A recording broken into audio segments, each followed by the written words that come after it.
Բարև ձեզ։ Շողակաթ հեռուստաընկերության եթերում տաղավարում շարքերթական հաղորդումն է եւ մենք շարունակում ենք քննարկել մեր կրթությանը, գիտությանը վերաբերող տարբեր խնդիրներ։ Շուրջ 1 ամիս առաջ ավելի ստույգ մարտի 12-ին կրթության ոլորտի 7 հիմնական, այդպես գլխավոր դերակատարներ հայտարարեցին 405 կրթական դաշինքի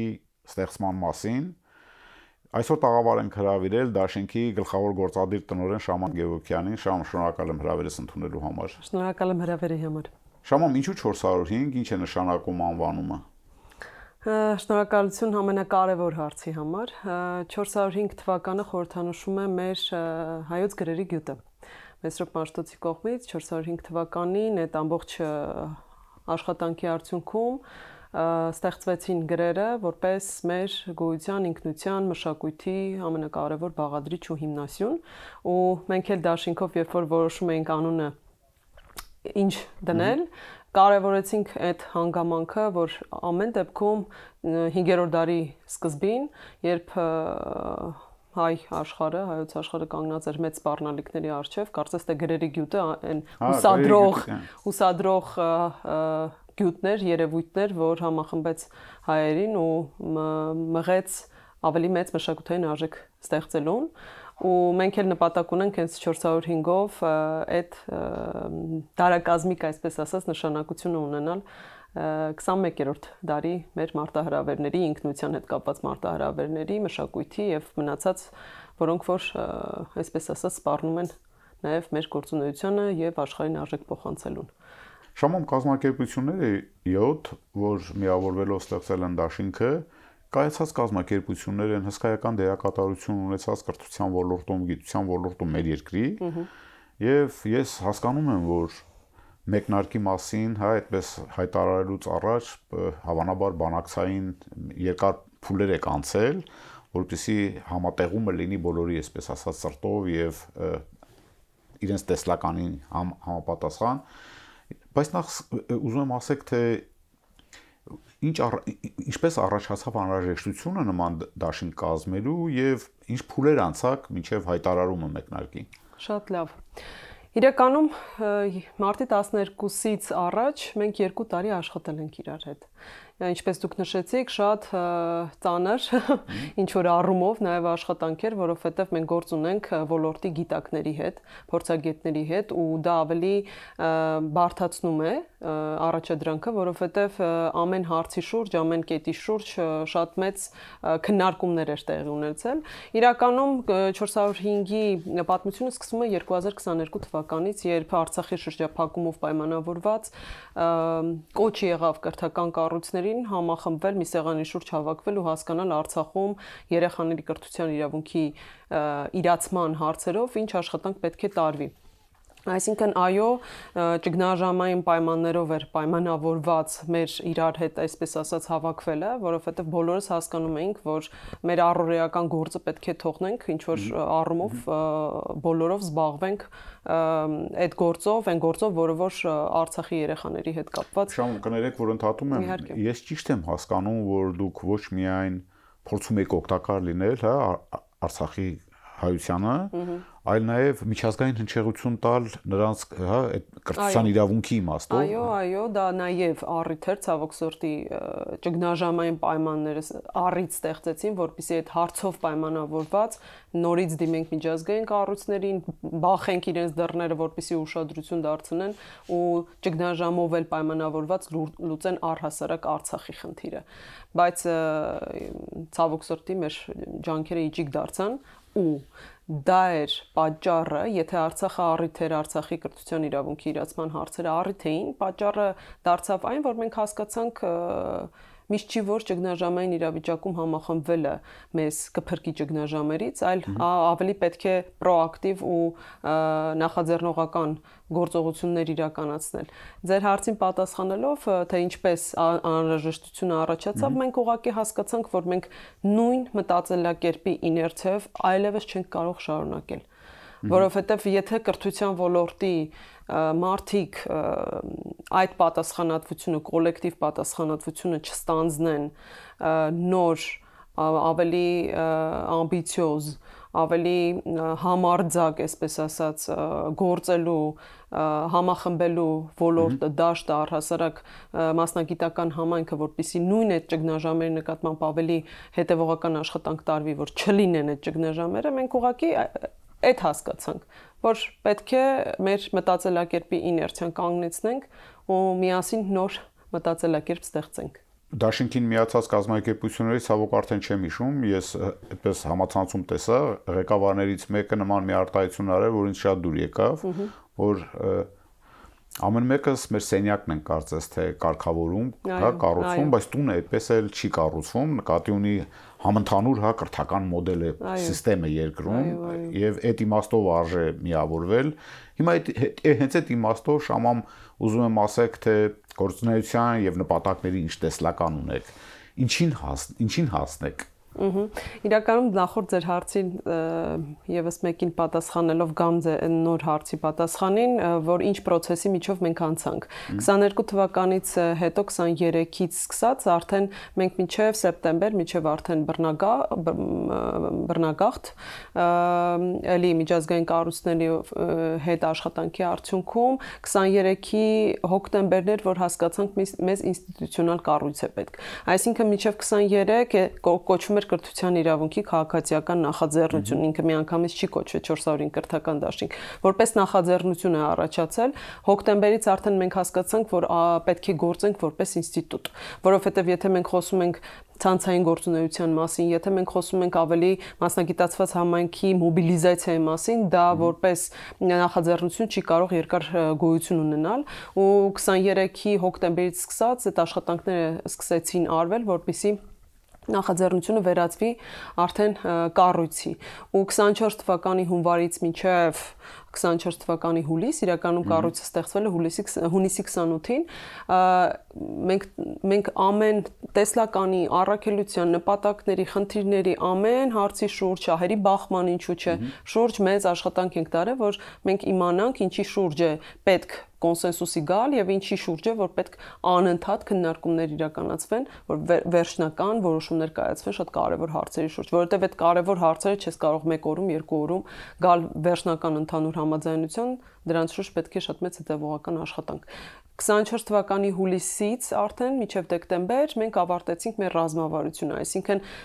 մենք չփորձարկեցինք ինչ-որ ծրագրեր, որ հասկանանք մենք իրար հետ կարողանում ենք աշխատել թե չէ, մենք միանգամից նախաձեռնեցինք այդ ռազմավարական նպատակների ստանձնման առաքելությունը, որպեսզի մեր գործունեությունը, ծրագրային գործունեությունը լինի հիմնավոր, որովհետև մենք բոլորս, սա առանցքն էր, որ տեսնում ենք ռազմավարական մոտեցում է պետք ցուցաբերել համագործակցային աշխատանքին, ու դա շատ նաև ասոցիացիաներում, միություններում բացակայում է, ապրում են ենթադրենք միգուցե դա էլ է աշխատող տարբերակ, բայց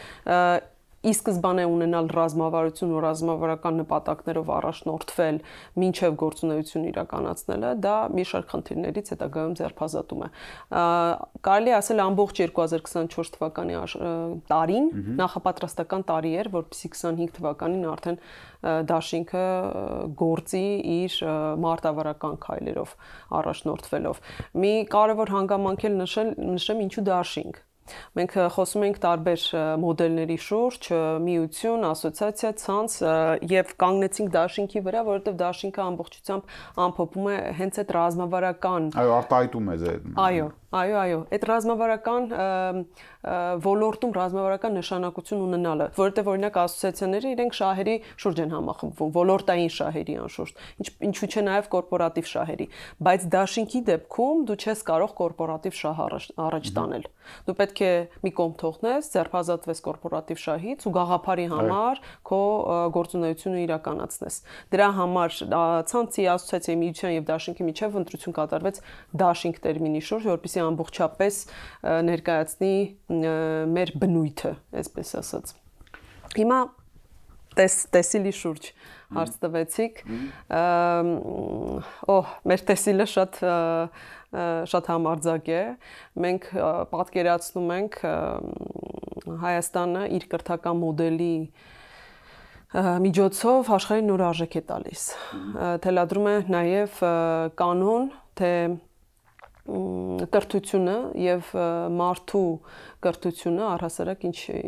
ինչպիսին պետք է լինի։ Կրթության մոդել, հա, այդպես շատ ամբիցիոզ է հնչում արտահանելու կամ աշխարհին ցույց տալու համար նախ քո երկրում պիտի կարողանաս հաջողել։ Դուք ասում եք ռազմավարություն, հա, չի կարող ռազմավարությունը այդպես խիստ նպատակային աշխատել, եթե չկա համագործակցություն, ոլորտը կարգավորող, հա, պետական օղակի, ասենք ԿԳՄՍ նախարարության հետ, չգիտեմ, եւ որոշումների կայացման մեջ այդպես դերակատարություն ունենալ եւ վերահսկման ինչ որ ֆունկցիաներ եւ նախագծեր ներկայացնել, ինչպես եք պատկերացնում, հա, նախարարության հետ, համապատասխան նախարարության հետ համագործակցությունը դաշինքի։ Դե տեսիլը ինքը այն կետն է, որին միգուցե երբեք չհասնես, բայց դու պարտավոր ես երազել դրա մասին։ Հիմա այո, դեսիլը ամբիցիոզ էր։ Իսկ դաշտում ռեալ հողի վրա, ինչպես ենք աշխատելու հենց նախարարության կամ ենթակա կառույցների հետ, համագործակցային կերպով հակակշռելով։ Մեր խնդիրը նա է, որպեսզի երկու կարևոր օղակներ, նախարարությունը եւ պետական մարմինը, կապենք հանրային ձայնի հետ։ Բայց հանրային մասնագիտական առաջին հերթին, մասնագիտական համայնքի փաստարկված, դիտարկված, անալիզի ենթարկված, այդ ամբողջ հետազոտահեն, բայց դա իհարկե գործընթաց է ու շատ բարդ գործընթաց է, բայց երբևիցե Հայաստանում չի եղել հարթակ, որը որ այդ գործընթացի նկատմամբ ստանձնի պատասխանատվություն։ Հիմա 405-ը այդ երկու օղակի կապող հարթակն է դառնալու եւ այնտեղ, այսպես ասած, դաշտային աշխատանք կա իրականացնելու եւ այստեղ։ Հիմա մեր խնդիրը որպես դերակատար հայտ ներկայացնել ու արդեն իսկ ներկայացրել ենք, որ մենք նախարարության եւ նախարարության հետ աշխատում ենք որպես համագործակցող հակակշիռ, գործող ու առաջարկվող քաղաքականությունների կրթության քաղաքականությունների վերաբերյալ, իսկ հանրությանը ներկայացել ենք որպես էլի հարթակ, որպեսզի ձեր ձայնը, բայց մասնագիտական ձայնը, ոչ թե առօրեական քննադատությունները, փառք Աստծո կամ ցավոք սրտի դրա պակասը չկա, բայց արդյոք դրանք փաստարկված են, արդյոք դրանք իմի բերված են, արդյոք դա մեկ հոգու կարծիք չէ։ Դրանք պետք է վերջի վերջո այդ ամբողջը բերվի ինստիտուցիոնալ դաշտ։ Խնդիրը դա է, որ այդ ամբողջ տիրույթը դարձնել ինստիտուցիոնալ։ Ես որքան հասկանում եմ, որպեսզի կարողանա ազդեցություն ունենալ որոշումների կայացման մեջ, հա, կրթության ոլորտում, ենթադրենք 1-2-ը հիմնարկներից, հա, որոնք միավորվել են դաշինքի մեջ, կարող էին իրենք, հա, այդպես առաջարկներ անել, բայց երկրում ամեն ոլորտում կարծես թե զգացվում է համախմբվածության կարիք, կոնսոլիդացիայի կարիք, որովհետև ես հույս ունեմ, ես գրեթե վստահ եմ, լավ, չասեմ շատ վստահ եմ, բայց գրեթե վստահ եմ, որ սա շրջադարձային իրադարձություն է, որովհետև իսկապես 7 գլխավոր դերակատարներ միավորվել են եւ ահա ասում են, որ մենք փոխ լրացնելու ենք, այնպես չի որ պաշտպանելու կամ քննադատելու ենք։ Մեր երկրում կարծես թե համաձայն եք, որ բոլոր ոլորտների համար այսպիսի գլխավոր դերակատարների համագործակցության կարիքը զգացվում է։ Անշուշտ, գրեթե 7 տարի այս գործունեության մեջ եմ, ասոցիացիաների գործունեության մեջ եմ ու այո, երևի թե մեր փոքր երկիր լինելուց է, որ մեկս մյուսին շատ լավ է ճանաչում, մեզ թվում է թե շատ լավ ենք ճանաչում, իսկապես թվում է, բայց մեր ճանաչողությունը, մեր միմյանց հետ աշխատելու ցանկությունը մնում է չի դառնում ինստիտուցիոնալ, շատ հաճախ մի հանգամանքից, որ մենք իրար շատ չենք վստահում կամ չենք ուզում ճանաչել, բայց արի ու տես, որ բոլորը ունեն այդ ձգտումը, բոլորը, զուտ ինչ որ առիթ է պետք, իսկապես առիթի բացակայություն, առիթի խնդիր գոյություն ունի ու նորից եմ կրկնում, որքան էլ որ Արցախը, այո, հայրենիք ենք վերջի վերջո կորցրել, բայց դա դարձավ ինչ որ չափով ապտակ, հենց նույն կրթության ոլորտի ներկայացուցիչների համար, որ սա մեր պատասխանատվությունն է։ Մենք պարտավոր ենք ուղղակի սա անել։ Սա մեր հույսն է ու հավատն է ու պատասխանատվությունն է։ Ու հուսամ մյուս ոլորտներում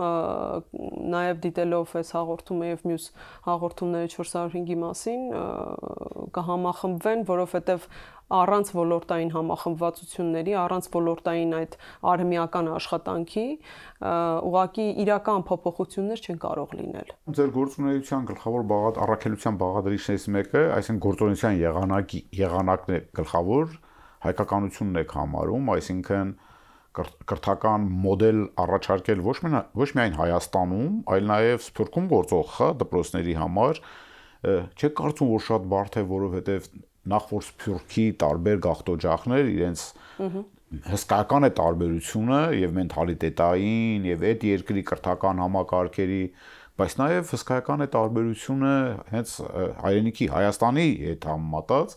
ինչպես է կարողանալու այդ ամենը համատեղել։ Պարզաբանեմ ինչի մասին է խոսքը, մենք նպատակ չունենք հայկական այնպիսի կրթական մոդել ստեղծենք, որը որ կամ նպաստենք դրա ստեղծմանը, որովհետև դաշինքը չի կարող պետության ֆունկցիան իրականացնել, վերջիվերջո դա պետության ու պետական համակարգի գործառույթն է, նոր մոդել առաջարկել, ստեղծել։ Մեր խնդիրն է առաջին հերթին նպաստել դրա իրագործմանը, որովհետև վերջիվերջո դրա կարիքը իսկապես կա։ Իսկ Սփյուռքին մենք դա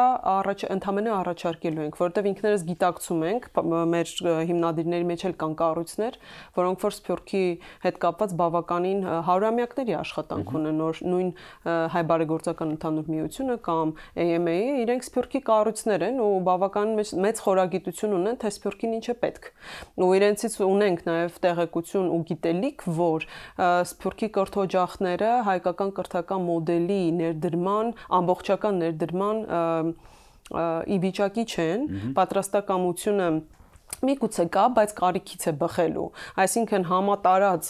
ներկայացնել հայկական կրթական մոդելը Սփյուռքի կրթօջախներում դա նոնսենս է, իրականություն չի լինի երբեք ու դրա կարիքն էլ իրականում չկա, որովհետև Սփյուռքի կրթօջախները առանձին օրգանիզմներ են, բայց փորձի փոխանակում, այդ մոդելի առաջարկ, մոդելի կտորների ներգրավում ու ինտեգրացիա, այս ամբողջ աշխատանքի կարիք կա, որովհետև մեծ անդունդ գոյություն ունի Հայաստանի ու Սփյուռքի կրթօջախների միմյանց համագործակցության, միմյանց ոչ թե զուտ կազմակերպչական ինչ-որ փոխանակման ծրագրերի, ոչ, բովանդակային համագործակցություն, բովանդակային, նույն գրքերի հետ կապված մեկս մյուսից տեղյակ չենք, կամ ուսուցիչների վերապատրաստման բովանդակությունների հետ կապված, Սփյուռքի կրթօջախներն կարիք ունեն նույն հենց ուսուցիչների առաջնորդության զարգացման կամ այլ կրթակարգերի ներդրման, բայց այդ աշխատանքը, այդ կապը տեղի չի ունենում, դրա համար մեր ոչ մոտակա, բայց հեռահար ծրագրերում այդ փորձի փոխանակումը, բովանդակային փորձի փոխանակում, բովանդակային աշխատանք ուսուցիչների եւ տնօրենների, մինչեւ ինստիտուցիոնալ իհարկե, մենք գործ չենք ունենալու Սփյուռքի անհատների հետ, մենք Սփյուռքի ինստիտուտների հետ ենք գործ ունենալու։ Մեր հեռահար պլաններում անշուշտ ունենք այդպիսի նպատակներ։ Դաշինքը որտեղ գրել է 3 հիմնական ուղղություն, ուզում եմ ասեք, որոնք են այդ ուղղությունները։ Այո, մեր ռազմավարությամբ էլի 4 ամսի աշխատանքի արդյունքում մենք հասկացանք, որ 3 անկյունակարերի հետ գործ ունենք։ Առաջին հերթին գերակա ուղղությունը կրթության քաղաքականություն եւ հանրային վերահսկողություն, որտեղ ամենամեծ խնդիրը այդտեղ ենք տեսնում, որ քաղաքականության մշակման գործընթացում հանրությունը ներկայացված չէ ու գիտահեն չէ։ Այսինքն որոշումները կայացվում են տարատեսակ մեթոդներով, բայց ամենակարևոր հետազոտահեն մեթոդը թերի է իրականացվում կամ ընդհանրապես չի իրականացվում։ Դրա համար դա համարեցինք կրթության շուրջ, այո, քաղաքականությունը ու հանրային վերահսկողությունը որպես գերակա ուղղություն, գերակա ռազմավարական ուղղություն, որպես աջակցող ուղղություններ, բայց ավելի հորիզոնալ աջակցող ուղղություններ, հետազոտություններ եւ վերլուծություններ, այսպես ասած 405-ը նպատակ ունենք դառնա think tank, հարթակ, որտեղ որ կրթության խնդիրների շուրջ քննարկումներ ու անալիտիկ աշխատանքի իրականացվում։ Եվ երրորդ էլի հորիզոնական աջակցող ուղղությունը արդեն ցանցի փոխաջակցող ու փոխգործակցող կրթական ցանցի կառուցում։ Դա էլ արդեն մեր համագործակցային հարթակն է լինելու մասնագիտական համայնքի համար, որը զուգահեռ տեղի է ունենում արդեն իսկ։ Երեքն են նաև քիչ առաջ խոսում ենք դուք տեսիլ բառնայիք օգտագործում, ես ասեմ արդյունքներ, ոչ հեռակա պլանների մասին է խոսքը, ես տեսա, որ կոնկրետ խնդիրներ կան, նպատակներ կամ տեսիլներ, ցանկություններ, արդյունքներ, որոնց պիտի հասնել մինչև 27 թվական նույնպես երեքն էին։ Այո։ Որոնք են դրանք։ Որոնք են։ Որ առաջի կամ մի 2 տարում ձգտելու եք հասնել։ Առաջին հերթին, ինչպես նշեցի, հետազոտություններն են։ Մենք 25, 26, 27 թվականներին պետք է իրականացնենք նվազագույնը 3 հետազոտություն, 3 գերակա խնդիրների վերաբերյալ հիմա այդ գործընթացն ենք իրականացնում, հավաքագրում ենք հետազոտությունների թեմատիկ կարիքները եւ նախարարությունից եւ մասնագիտական դաշտից եւ հիմնադիր կառույցներից, որպեսզի ֆիլտրենք, հասկանանք ամեն դեպքում պետության համար որն է առաջնահերթություն։ Միգուցե պետք չի օրինակ ուսումնասիրել ուսուցիչների գնահատման արդյունավետությունը, պետք է ուսումնասիրել ենթակառուցվածքները կրթության վրա ազդելու տեսանկյունից, այսինքն այս ամբողջը որպեսզի չլինի ինտուիտիվ մակարդակով ու որոշումների կայացումը չլինի սուբյեկտիվ մակարդակով, մենք ֆիլտրում ենք հետազոտության թեմաները, որի շուրջ արդեն պետք է գործընկերային տարբերակով իրականացվի այդ հետազոտությունները, արդյունքները պետք է ներկայացվեն հանրությանը, տեղի ունենալու մի քանի ֆորումային քննարկում ու աշխատարաններ արդյունքների շուրջ, որպեսզի մենք կարողանանք այդ համայնքի դիտարկումները ֆիլտրված ու օբյեկտիվ իրականություն բերված, ոչ թե սուբյեկտիվ, օբյեկտիվ իրականություն բերված կարծիքները, դիտարկումները ներառվեն այդ նույն փաստաթղթերի մեջ ու այդ փաստաթղթերը առաջարկի տեսքով եւ հետազոտությունը եւ առաջարկները ներկայացվի նախարարությանը եւ պատկան մարմիններին իրենց հետագա որոշումների կայացման մեջ փոփոխություններ ներառելու նպատակով։ Սա այն հիմնական աշխատանքն է, որի շուրջ առանցքը, որի շուրջ 405-ը 25, 26, 27-ին իրականացնի իր աշխատանքը։ Զուգահեռ աշխատանքը այդ իմ նշած մասնագիտական համայնքի ինստիտուցիոնալ ներգրավումն է 405-ի ցանց։ Դրա համար ձևավորվում է մոդել, ներգրավման մոդել, անդամակցության մոդել, թե ֆիզիկական անձանց, թե իրավաբանական անձանց համար, ովքեր տարատեսակ ներգրավվածություն ու գործառույթներ են ունենալու դաշինքի աշխատանքներում։ Դրանք կլինեն անշուշտ հիերարխիկ կերպով, որպեսզի ինչ որ մասնակցի որպես ռազմավարական որոշումների կայացման գործընթացում, ինչ որ հատված մասնակցի հանձնախմբային աշխատանքի կերպով կոնկրետ խնդիրների շուրջ։ Այսինքն մենք պետք է մոբիլիզացնենք համայնքին տարատեսակ մոդելների առաջարկի տեսքով, հուսամ հունիսին արդեն այդ առաջարկները կներկայացվի հենց 405-ի կողմից։ Շամոն, ես այս հարցը չէի նախատեսել, բայց հիմա ձեր խոսքից ծնվեց ես կարծում եմ, որ մեր երկրում բոլոր բնակավարներում այդպես խիստ մարդկային ռեսուրսների պակաս է զգացվում, կարիք է զգացվում։ Ձեր տեսեք հիմա որ ասացիք, հա այդպես համախմբել համայնքը, մասնագիտական, անկեղծ ասեմ, նույնիսկ այս հաղորդման հյուր կանչելու համար եմ երբեմն դժվարություններ ունենում, որպեսզի եւ ինձ եւ հեռուստադիտողին հետաքրքիր լինի, հա, եւ մարդիկ կան, պրոֆեսիոնալներ, որոնք արդեն 3-4 անգամ են այստեղ հյուր եղել, արդյոք ձեր նպատակներին հասնելու ճանապարհին չեք զգալու մարդկային ռեսուրսների պակաս եւ չեք դիմելու նաեւ դրսից այդպես մասնագիտական կարողություն ունեցող մարդկանց օժանդակությանը։ Անշուշտ։ Իհարկե դիմելու ենք ու ցանցային համագործակցության Ես նկատում եմ ոչ հայ։ Okay։ Դրա կարիքը զգացվելու է թե չէ։ Տեսեք, եթե մենք գործ ունենք մեր ներքին խնդիրների հետ, մենք գործ ունենք բացահայտել ու զարգացնել մեր ներքին ռեսուրսի կարողությունները։ Այսինքն, եթե մենք խոսում ենք Հայաստանի դրսի հետ, դրսից, հա, մասնագետներ գրավելու մասին, դա կլինի խորհրդատվական կերպով։ Միգուցե անշուշտ դրսից աչք միշտ պետք է։ Սակայն քո ներքին 405-ի առանցքի ներքին խնդիրների լուծումն է։ Մենք մեր ներքին խնդիրների հետ գործ ունենք։ Այդ տեսանկյունից ներգրավել արտաքին ռեսուրս քո ներքին խնդիրների լուծման համար չեմ պատկերացնում։ Շամոն, դուք նաև ոչ պետական դպրոցների, հա, այդպես ասենք, անկախ դպրոցների մեկ ձայն ասոցիացիայի, հա, գործադիր տնօրենն եք։ Ուզում եմ նախ իմանալ, քանի դպրոց կա հանրապետությունում ոչ պետական եւ քանիս են այդ ասոցիացիայի անդամ, որը դուք եք ղեկավարում։ Շնորհակալություն անդրադառնալու համար նաև մեկ ձեն ոչ պետական դպրոցների հայկական ասոցիացիային։ Տեսեք, մեկ ձայնը արդեն ասոցիացիա է ոչ պետական դպրոցների շահերի պաշտպանության ոլորտի, շահերի պաշտպանության ու նաև փոխգործակցության ապահովման համար ու արի ուտես, որ մեկ ձայնում էլ կարիք կար այդ նույն դերակատարներին, նույն դպրոցներին մի սեղանի շուրջ բերել, համախմբել, իրենց խնդիրները բարձրաձայնել ու 43, եթե չեմ սխալվում, դպրոց գոյություն ունի, ոչ պետական դպրոց գոյություն ունի Հայաստանում, ցավոք սրտի մեծամասնությունը Երևանում 43-ից 17-ը մեկ ձայն ասոցիացիայի անդամ դպրոցներ են։ Շամում հանրության մեջ չասեմ կարծրատիպ, գուցե նույնիսկ որոշակի իրական բան կա, այդպես մտածել, որ այդ ոչ պետական դպրոցները հատուկ էլիտայի համար են եւ այդտեղ ոնց որ գնում է մի հատ այդպես տարանջատում, որ կան սովորական պետական դպրոցներ, որտեղ հասարակ մարդկանց երեխաներն են սովորում եւ ոչ պետական դպրոցներում սովորում են ինչի այդ կարծիք առաջանում, որովհետեւ բավականին բարձր կրթական վճարներ են, երբեմն ես հանդիպել եմ, որ բուհական, այդպես վճարովի տեղերից ավելի թանկ վճարներ են ծնողները վճարում, արդյոք իսկապես չի առաջանում այդպիսի տարանջատում եւ բեկում հանրության մեջ։ Ընկալումների դաշտում առաջանում է։ Այսինքն այո, ընկալման հետ մենք խնդիր ունենք, բայց դա գալիս է նաև ինֆորմացիայի, տեղեկության, գիտելիքի ինչ որ չափով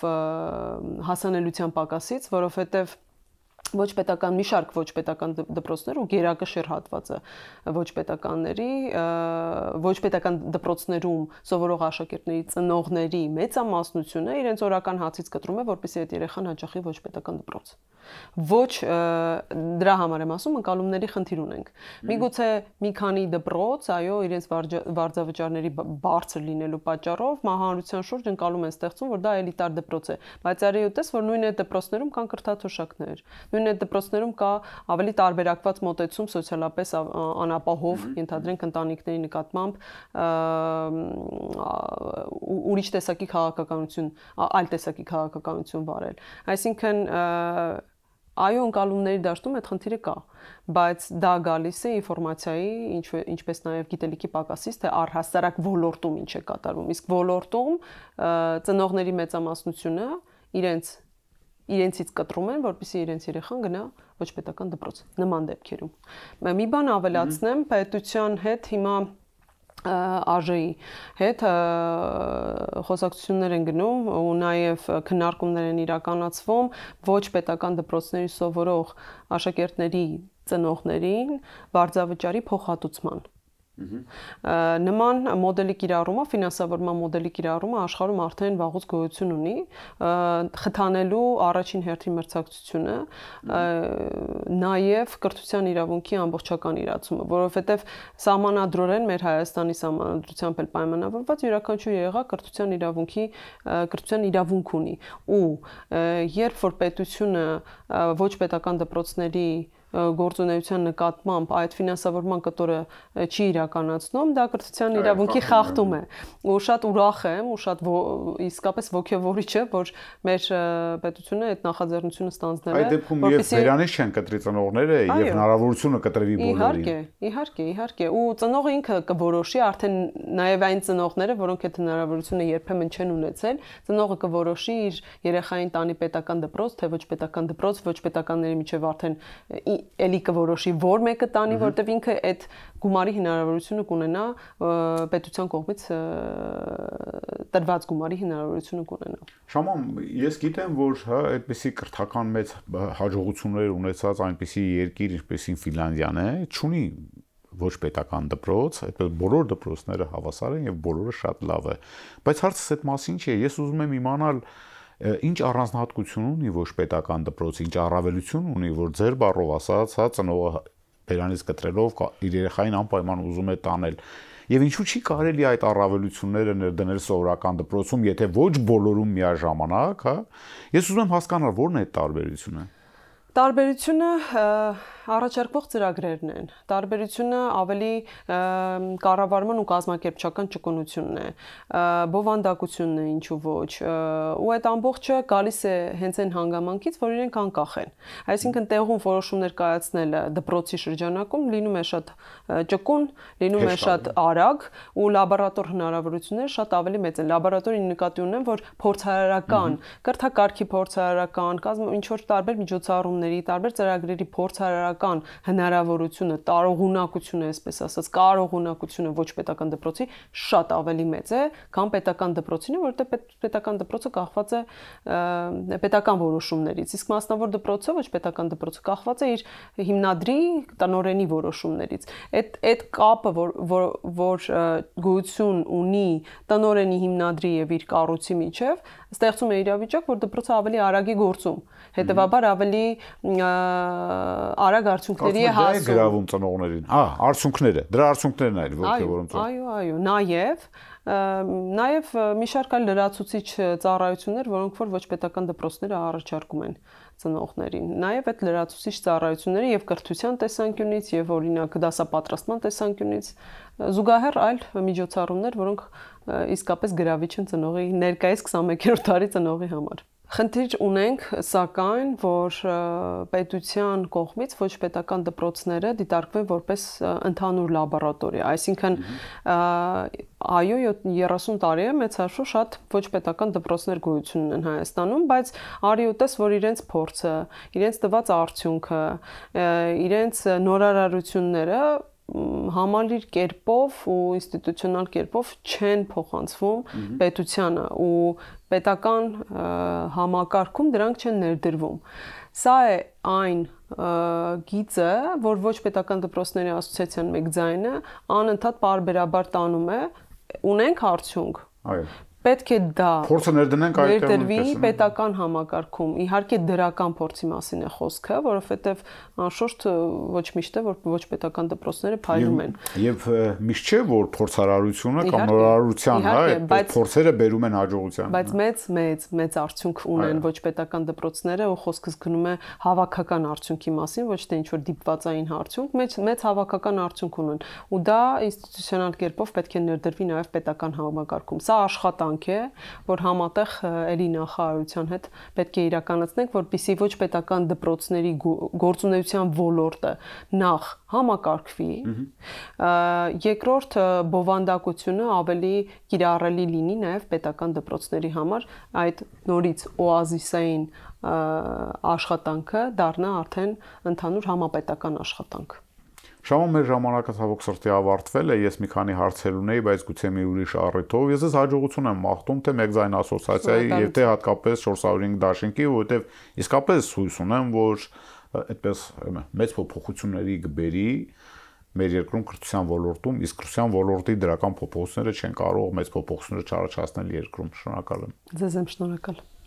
Իսկ մենք շարունակենք տաղավարի եթերում քննարկել մեր կրթության եւ գիտության խնդիրները ամենատարբեր դիտանկյուններից։